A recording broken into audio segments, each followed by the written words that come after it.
This is my Seiko SKX007 dive watch. I've owned it now for about 7 years.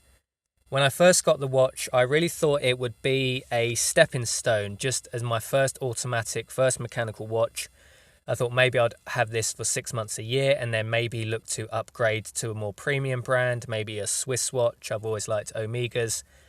But from having this watch 7 years, I've really enjoyed it. I've loved every minute of wearing it, and I've never felt the need to upgrade. I like the timeless styling, the timeless diver watch styling of this watch.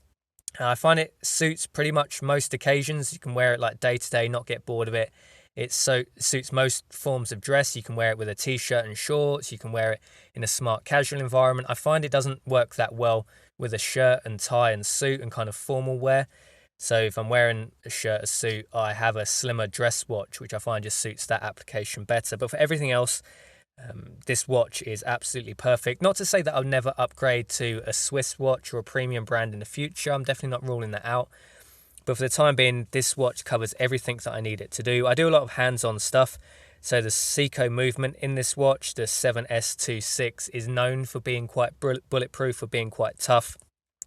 I work a lot with my hands, with tools. I work on cars. I do tend to take the watch off if I do any kind of manual work, but there's always going to be times that you forget you have it on your wrist and you end up doing something. Just knowing that the movement is quite tough, is quite durable, really is reassuring. The accuracy on this watch, it seems to be relatively accurate. I've heard some of these watches are only accurate to say 40 seconds a day.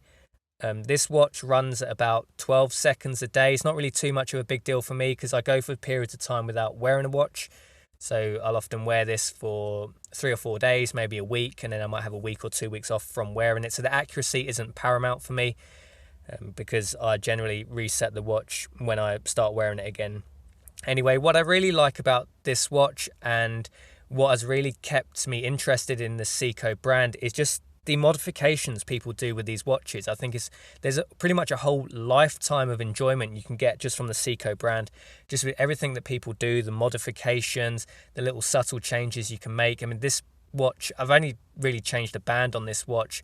I have thought about making some modifications to it in the future if I get to a point where I get a little bit bored of it. But as I say, I love the timeless styling anyway, but the modifications that are just the knowledge that's out there on these watches on the internet is really fascinating. So I would probably lean towards another Seiko in the future just because of how interesting what people are doing with these watches. I find it fascinating. I find the modifications people do, I find fascinating. If I had something like an Omega, I probably wouldn't want to modify it. But with something that's a little bit more affordable, I mean, this watch goes for about £300 in the UK. This is the SKX007K. So it's not the made in Japan version. That didn't really bother me. This is kind of a watch to wear a lot every day, any and all occasions. I wasn't really fussed about paying the extra for the Japanese made watch. For me, it didn't really make any difference. For people that might want one to collect and just for, part of a collection, maybe you want to lean towards the made in Japan one, the SKX007J. But for me, it didn't really make a difference. This came with the stainless steel band. I've swapped it to this black NATO band, which has been on for a while now. It's starting to get a little bit worn out. I found this stainless steel band a little bit uncomfortable for my wrist, but that's probably just generic of all stainless steel bands. I guess I kind of like the NATO strap. It's getting a little bit worn out now. I don't think I'll go back to stainless. I'll probably just replace this NATO band, maybe with a different one, probably a different colour next time.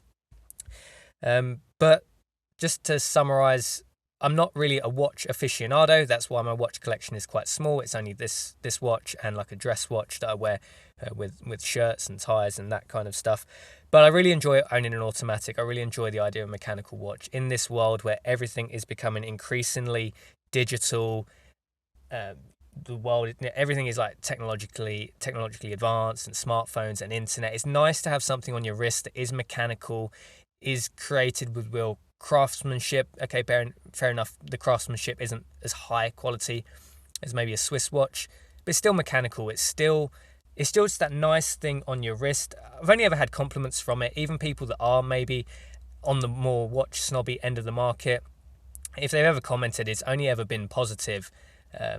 So I'm just proud to have it on my wrist. I really enjoy the watch. I like it being bulletproof. I like there's a whole interesting market out there of just modifications you can make to it. So I've really fallen in love with this watch. I really enjoy wearing it. So there you go, guys. That's just my review of having owned this watch for about 7 years. It's been absolutely bulletproof. It's got a few little patina marks on it now. There's a little scratch on the glass, which I think I caught a table. I think it was like a metal table or a glass table. I just glanced it once. It's got a little scratch on there. There's a few little marks and scratches that just come about from using the watch like a lot of the time. As I don't wear it every day. I generally wear it for like a week. Then I'll put it away and maybe have a week or 2 weeks without it. But it's been very durable. It still looks very good.